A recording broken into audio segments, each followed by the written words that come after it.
There is lack of buy-in from the senior leadership, I think, is the biggest challenge.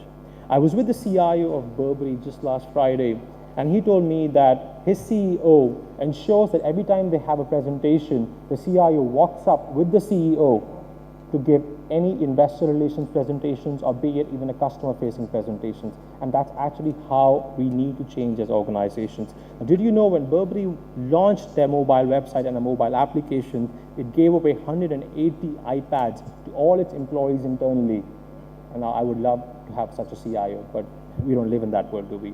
So clearly, I'm not going to run you through the laundry list of why and how we need to define our customer engagement from a technology perspective, but I'll broadly touch upon why technology should be at the heart of all your decision making. Now, clearly, technology teams have been working in a disparate fashion with the marketing teams or the sales teams or the customer relationship teams, but the idea really is that you need to take a step back in technology. You need to, as business users, you need to work with the technology and make them aware of your consumption and how do you want to consume technology. So, in a nutshell, retailers that survive will be visibly different. And again, a data point for you, clearly, so what we saw that most retailers across the world today are talking about integrating back office processes, although they're also heavily investing into mobile applications and e-commerce platforms, which they believe are fundamental, but you always start from the basics. And that's what my message to you really is, that we can be a great socially aware enterprise. We can have Twitters, Facebooks, knowledge management, but unless our back office and front office processes are integrated and talking seamlessly to each other, all our social activities can be grounded. So it's nice to move away from the transaction-oriented systems like ERP, CRM, dealer management system, which lie in silos. But if you do not have the back office processes integrated, you will never be able to be a truly social enterprise. Okay, so what are the big ticket technology investments that make sense to you? I know this is 30,000 feet and I just have 10 minutes to wrap this up. I'm probably consumed 8 already, but the idea is really to leave you back with some points that you can discuss with your CIOs. So clearly a lot is happening in technology, a lot is converging, but can we do it all in one go? Absolutely not. So we need to be able to prioritize at some stage. I will probably get my counterparts here into the game. We have a very interesting gentleman called Mr. Corey York.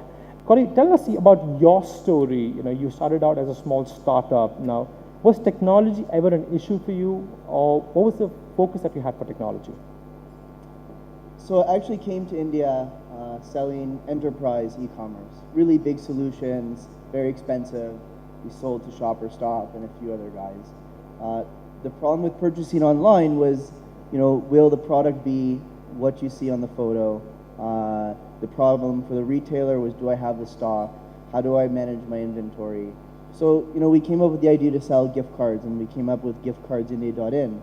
And, if you look at 2 years ago, when you're looking to start a startup, the equation was much different.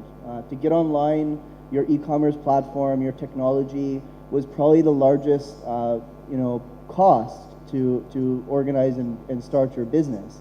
Now it's probably the lowest part of your cost sheet. And that's an incredible thing for all the entrepreneurs or anyone who's thinking of doing a startup. Thanks to guys like Mark Jack and our company Power Stores and other SaaS e-commerce providers, you can now get online, within a few days at a very low cost. When we started Gift Cards India, and Gift Cards India uses the same technology Power Stores, it took maybe 3 days to configure our site, and most of those went to coming up with our creatives. So, 2 to 3 days flat. Yeah. And, if I compare that to enterprise, what I was selling a long time ago, it took almost a year to integrate with your stores, to get your merchandising right, to get your design configured, and, configure for all those browsers you have out there. It was a long, tedious process.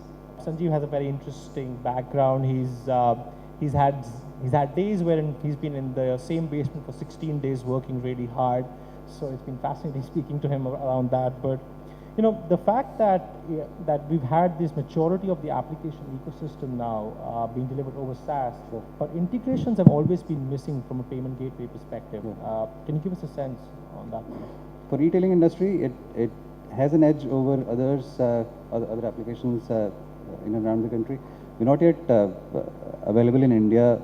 We've been around for 5 years, but we have been catering to most of the overseas countries. For Indian, we have the product in India, but when I'm saying that it's not available for Indian audience, is because we don't have any payment gateways, Indian payment gateways integrated with it yet. But we already have 22 payment gateways integrated with it. So, say for instance, for a consultant, say for instance, there's an accountant, yeah. If he has got a website and he can generate inquiries from the website, but if he wants to collect payments, he just has one option these days that, either he'll send someone to the client to collect the check, or he will get the check delivered at his office address. The kind of option that we have with such consultants is they can simply integrate Invoicera, online, and they can send in the invoice electronically. It gets delivered to the email address of the customer, and customer have variety of options starting from, if we integrate with any of the payment gateways, most of the payment gateways offer net banking options as well as all the card payments. So that's basically it leaves the merchant as well as the customer at ease. Now they can access the invoices from anywhere, anytime, they can access. Otherwise, if we specifically talk about from e-tailing perspective, I would say for instance, you get something delivered at your doorstep, and 3 days later you miss the invoice, that you received from the e-retailer that you ordered the product from. Now what will happen is, this is where we come into play, wherein, you have the access. If it's integrated with your retailer's website, you have access to your invoice even 6 years from now. So that's the power of technology, I would say. Let me just start with a very, very small, piece of information which would be relevant for the crowd here. And this will tell you why the business models need to change, and why we believe, and personally, my opinion, in the next 5 years, the retailers have to look at a very different way of doing business. So it all starts from the customer. If you just look at it, and all of us have this lifestyle.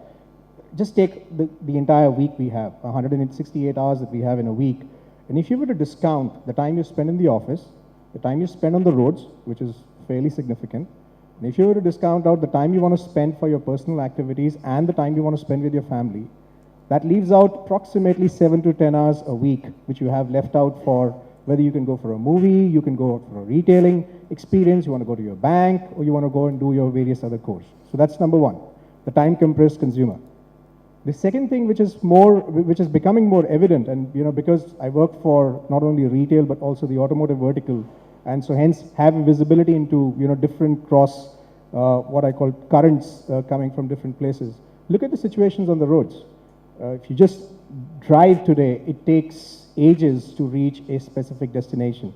Traffic jams, the experience you have on the roads, all that's causing people to really find the best way to use their time. That's the customer side of it. So in my view, I think the forces, as you see the customers and the pain points that they have as they go about their daily lives, it would be imperative for the retailers to start thinking a very different way of doing business and reaching out to them where they are present. The larger companies now who've reached scale, they're still going to need those customizations. They're still going to need those requirements, those integrations. They're still going to need the hand-holding. And actually I find the larger companies are more needy and require hand-holding more than, the SMEs of India, which I think is amazing. I've gone from a change of working with the largest to working with, mom and pop shops. And it's been a really wonderful transition for us because, and you'll actually find that the bigger players negotiate harder. They're much harder to get to pay money compared to the SMEs. So it's been an interesting transition to work with both sides of the table. And for the SME, SaaS model is an opportunity to just get it done and get it online or wherever it is and get it working. And I think that's the critical point for an SME. They don't care so much about integrations. They shouldn't get caught up in customizations. And they should just focus on getting it rolled out. And that's what SaaS is. SaaS is immediate gratification to a requirement. you can get it done, you can get it online, you can get it rolling at a very minimal cost, a very minimal effort, and that's the beauty of SaaS. And I still think it plays a role in the larger enterprise companies, but I think it's more important for the SME, and right now that's the majority of India.